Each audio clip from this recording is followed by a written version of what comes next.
Hello दोस्तों, welcome to बना prime. ये है माउंटेन मेडिट सीरीज का एक और नया एपिसोड शुरू करने से पहले मैं आपको बताना चाहता हूँ यूट्यूब का एक और नया फीचर आ चुका है। आप लोग वीडियो के ऊपर लाइक, कमेंट और सब्सक्राइब तो करते ही थे। अब एक और नई चीज आ चुकी है जिसका नाम है हाइप। आप हाइप के ऊपर क्लिक करके इस वीडियो के हाइप पॉइंट को काफी ज्यादा बढ़ा सकते हैं, और अगर ऐसा होता है तो वीडियो की रीच बढ़ेगी, ज्यादा से ज्यादा नए व्यूवर्स इस वीडियो की तरफ अट्रैक्ट होंगे, और अगर व्यूवर्स ज्यादा आएंगे तो हमें मोटिवेशन मिलेगा इस तरह के वीडियोस को और ज्यादा अपलोड करने का।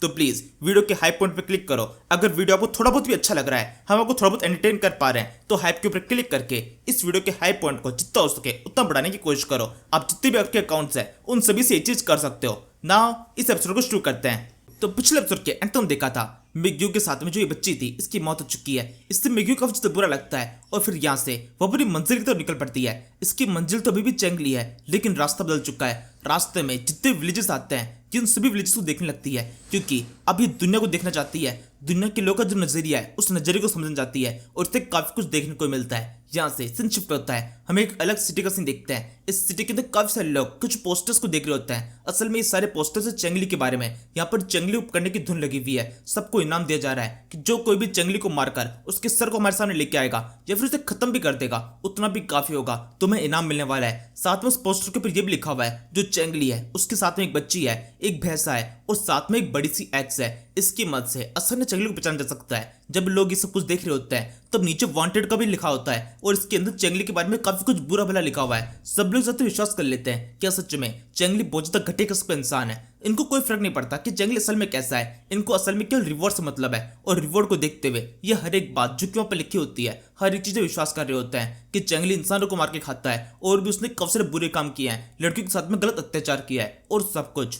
इन लोगों को समझना चाहिए कि इस तरह के एडवर्टाइजमेंट के ऊपर हम हमेशा विश्वास नहीं कर सकते। जैसे कि ये मैजिक सोप, इसका हर जगह पर एडवर्टाइजमेंट हो रहा है। काफी सारे सेलिब्रिटीज इसके बारे में बता रहे हैं कि काफी शानदार है। तो देखते मैंने भी मंगा लिया, मुझे लगा शानदार होगा।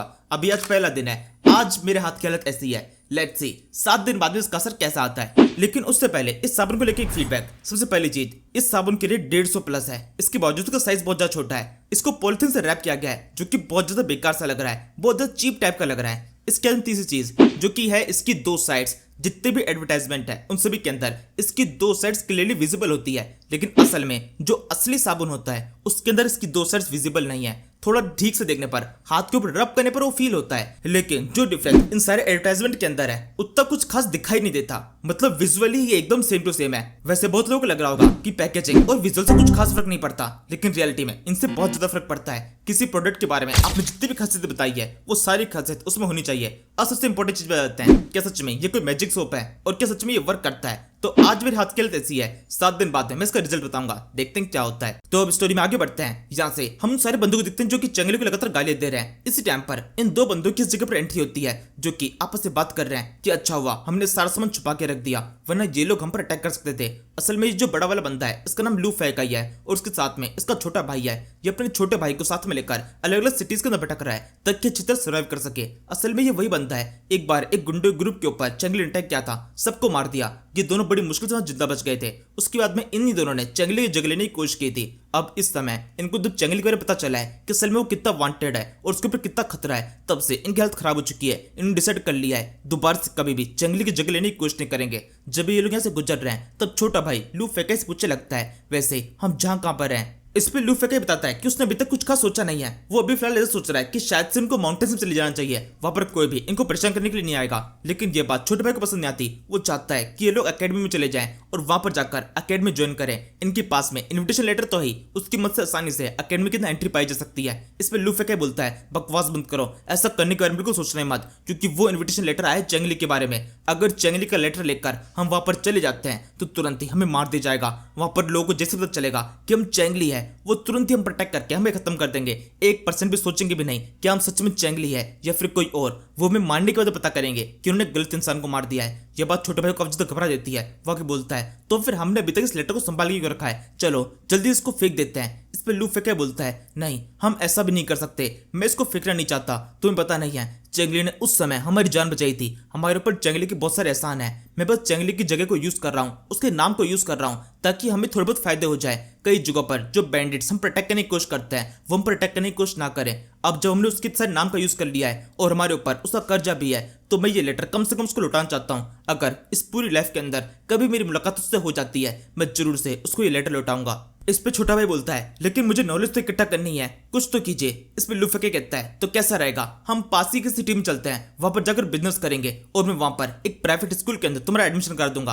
और इस तरीके से तुम काफी कुछ सीख पाओगे। ये सुनकर छोटा भाई खुश जाता है और दोनों साथ में अपने सफर में आगे बढ़ने लगते हैं। लेकिन ये खुशी ज्यादा लंबी टिकती नहीं है। सामने की तरफ से कुछ सिपाही है जो कि उस तरफ आते हुए दिखाई दे रहे हैं और देखने से लग रहा है वो बहुत ज्यादा गुस्से में है, अग्रेसिव अंदाज में उस जगह पर आ रहे हैं। असल में इन सिपाहियों को ऑर्डर मिला है कि किसी भी तरीके से अपनी सेना के अंदर और भी कब से लोगों को शामिल करना है और इनका मतलब है किसी भी तरीके से ये जबरदस्ती भी कर सकते हैं और वही जबरदस्ती करने के लिए इस जगह पर आए। जो इनका लीडर होता है वो अपने सारे सिपाहियों से कहने लगता है किसी भी तरीके से इन लोगों को पकड़ो, अगर इनमें से कोई भी रेजिस्ट करने की कोशिश करे तो तुम इनको मार सकते हो, बाकी सबको उठाकर हम साथ में लेके जाएंगे, बच्चों तक को पकड़ लो, उनकी भी हमें एक अच्छी कीमत मिल सकती है। बाद में जाकर तो सिपाही बनेगी और इसी के साथ में सिपाही उन लोगों को प्रोटेक्ट करना शुरू कर देते हैं, उनको पकड़ना शुरू कर देते हैं। अब लोग भी भागना शुरू कर चुके हैं, वो डाकू से नहीं सिपाहियों से भाग रहे हैं, लगातार चिल्ला रहे होते हैं सिपाही आ गए भागो, ये हमें किडनैप करने वाले हैं। और इससे ज्यादा उस जगह भगदड़ मच जाती है। सिपाही किस तरीके से कुछ लोग पकड़ने में कामयाब हो जाते हैं और जब वो उन लोगों को पकड़ रहे होते हैं तो वो लोग भी चिल्ला रहे हैं कि हमारी फैमिली के पहले कई से लोग सेना के अंदर जा चुके हैं और उन सभी की मौत हो चुकी है,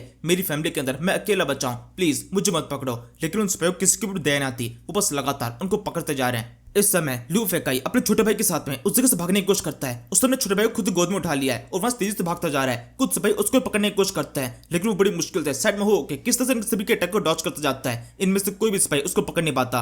लेकिन सामने की तरफ एक और सिपाही है जिसके हाथ में एक स्पीयर है। वो अब सोच लिया है कि अब तो उसको मार दिया जाएगा, किसी भी तरीके से उसको रोकना है। वो अपने स्पीयर से जोर से उसको प्रोटेक्ट करता है लेकिन लू फेकाई ने बड़ी मुश्किल से इस ट्रक को भी डॉच कर लिया है। लेकिन ये बहुत ज्यादा मुश्किल था। अटैक सीधे जाकर उसकी पीठ के ऊपर जो बस्ता है उस बस्ते के ऊपर पड़ता है और इसके अंदर से काफी सारे गोल्ड को नीचे की तरफ गिरने लगता है। सभी लोगों की नजर उस गोल्ड की कॉइंस की ओर पड़ती है। इतने सारे कॉइंस जमीन पे गिर चुके हैं। लू फेकाई इनको देख के रुकता नहीं है। छोटे भाई के ऊपर नजर पड़ती है। वो लू फेकाई से कहने लगता है ब्रदर हमारा सारा सामान वहां पे नीचे गिर गया, हमने इतनी मेहनत से इतना सामान इकट्ठा किया था वो सारा वहां पे गिर चुका है। इसमें फेकाई बोलता है कुछ फर्क नहीं पड़ता, हम और कमा लेंगे, अभी जल्दी यहाँ से निकलो। और ये टेक्निक वैसे असल में वर्क कर रही होती है। जो सिपाही लू फेकाई का पीछा कर रहे हैं उनका सारा ध्यान उस सामान के ऊपर जाता है। वो गोल्ड के ऊपर टूट पड़ते हैं, आपस में लड़ने लगते हैं कि ये गोल्ड मेरा है, ये गोल्ड मेरा है। एक एक सिक्के के लिए उन्होंने आपस में लड़ाई करना शुरू कर दिया है। तब भी लीडर उन सभी से कहता है उसको छोड़ो, उस लड़के को पकड़ो। वो लड़का सारा गोल्ड छोड़ के यहाँ से भाग गया है, यानी इसका मतलब उसके पास में जरूर से और भी कुछ कीमती होगा। मुझे किसी भी तरीके से जिंदा या मुर्दा हालत में वो लड़का चाहिए और साथ में वो बच्चा भी। उस बच्चे की हमें अच्छी कीमत मिल सकती है।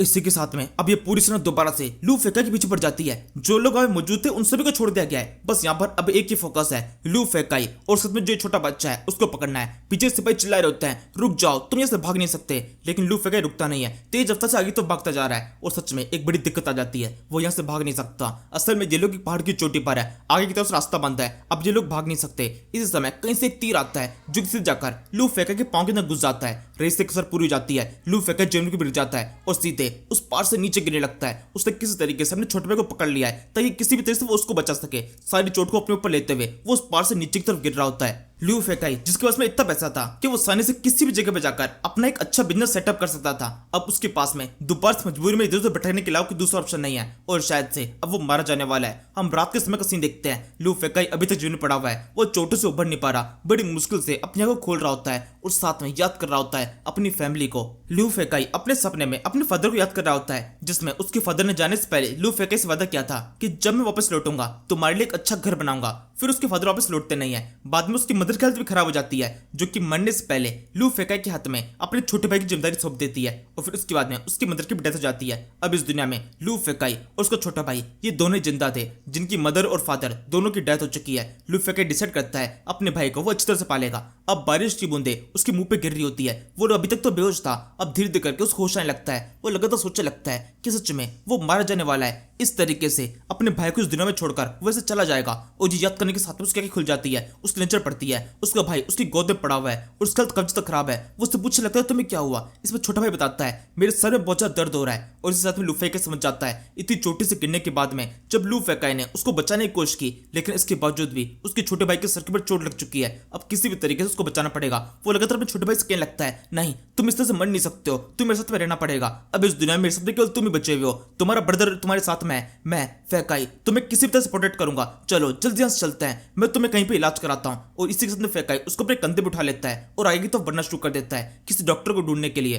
लू फेकाई के पास में अभी भी उसका एक बैग बचा हुआ है जिसके अंदर वो इन्विटेशन लेटर है और साथ में कुछ कपड़े वगैरह भी, वो चेंगली के कपड़े जिसकी मदद से अभी तक उसने सारा गोल्ड को इकट्ठा किया था। ये सारा सामान उससे कब्जे तक काम आने वाला है, इसलिए वो इसको भी अपने साथ में रखता है। इसके बाद में अगले सीन में हम काफी सारे लोगों को देखते हैं जो कि लगातार किसी की बातों को सुन रहे होते हैं, जिसमें वही न्यूज रिपोर्टर है जो कि चंगली के लिए काम करती है, जो यहाँ पर इन लोगों को बता रही होती है कि जो वो टेंपल है जिसके अंदर मार्शल आर्ट के लिए रिक्रूटमेंट होने वाला है, तुम सभी को जरूर से उसके अंदर शामिल होना चाहिए। ये लगातार उससे काफी सारी तारीफें कर रही होती है कि जो कोई भी उसके अंदर शामिल होता है उसको काफी ज्यादा फायदा होता है, वो काफी ताकतवर हो जाता है और कोई भी उसका सामना नहीं कर पाता। कई सारे एम्पायर उन लोगों को अपनी तरफ शामिल करने की कोशिश करते हैं, उनको बहुत ज्यादा सैलरी वगैरह सब कुछ देते हैं। इससे साथ में उनकी आंखें चमकने लगती है, रिपोर्टर आके बताने लगती है। और इसके अलावा ये बात भी है कि उनका एक एग्जाम होता है, वो हर किसी को अपनी तरफ नहीं लेते। रिक्रूटमेंट के लिए एक बहुत खतरनाक एग्जाम है जिसको पास करना पड़ता है, हर कोई उसको पास नहीं कर पाता, कई लोग की इसमें जान चली जाती है। इसलिए अगर तुम्हें अपनी लाइफ अच्छी बनानी है या फिर अपनी लाइफ का रिस्क लेना है तो जरूर से इसको ट्राई करना चाहिए। अगर तुम पास हो जाते हो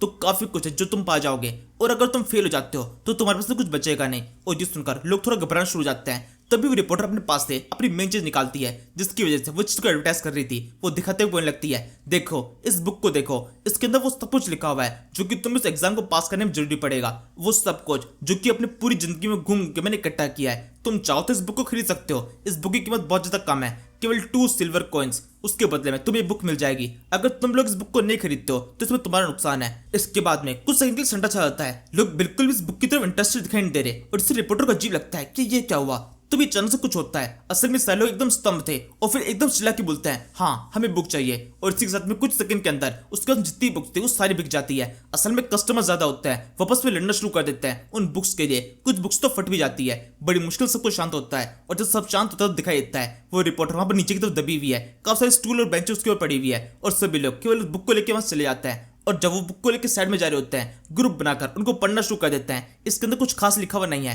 इसके अंदर केवल इतना लिखा हुआ है, वॉरियर बहुत ज्यादा ताकतवर हो जाता है, कभी वो बड़ी बड़ी सेना को सामना कर लेता है। और इसके अलावा उस वॉरियर के रिलेटेड काफी सारी कहानी लिखी होती है कि उसने किस तरीके से कितनी बड़ी बड़ी सेना को फाइट में हराया था। और इसको देख देख कर उन लोगों को बिल्कुल अच्छा नहीं लग रहा होता, उनके पैसे वेस्ट हो चुके हैं। इसीलिए किसी चीज को खरीदने से पहले अच्छी तरह उसको चेक कर लेना चाहिए कि जितनी भी उसकी खासियत बताई जा रही है क्या वो खासियत उसमें एग्जिस्ट करती भी है या फिर ये कोई स्कैम है। अब ये बंदा तो बेवकूफ था, इसने बुक खरीद ली, अब कुछ भी नहीं हो सकता। उसके जो बाकी साथी थे वो उसके ऊपर हंसना शुरू कर देते हैं कि तुमने लड़ झगड़ कर इस बुक को खरीदा और इसका कुछ भी फायदा नहीं निकला, तुम्हारे 2 सिल्वर कॉइन वेस्ट हो चुके हैं। इसके बाद जब झगड़ा आगे बढ़ता है तो यहाँ पर एक शर्त लगाई जाती है कि क्या चेंगली इस रिक्रूटमेंट में आने वाला है। इससे बाकी लोग बोलते हैं हाँ बिल्कुल वो आएगा, और जो मेन बनता है जिसने बुक खरीदी है वो बोलता है वो नहीं आएगा। और शर्त लगती है अगर चेंगली इस जगह पर नहीं आता है तो ये सारे लोग इस बंदे को 2 सिल्वर कॉइन देंगे जिस तरीके से वो इस बुक की रिकवरी करने वाला है। और अगर चेंगली गलती से यहाँ पर आ जाता है तो ये बुक जो कि उसने खरीदी है वो इन लोग के सामने उसको खाएगा।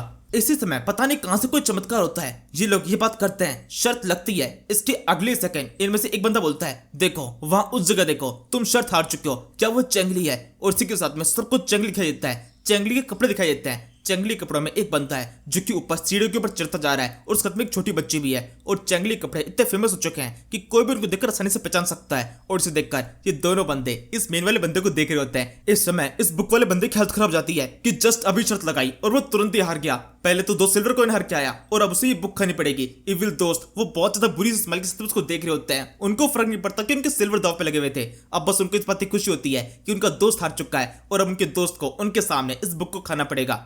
और अब इसी के साथ में इस सीरीज के इस एपिसोड को यहीं पे खत्म कर देते हैं। Thank you for watching. तू मेरा बेटी तुझे अपनी बीती तू है, समंदर सी दुनिया भावना में बह गया मैं।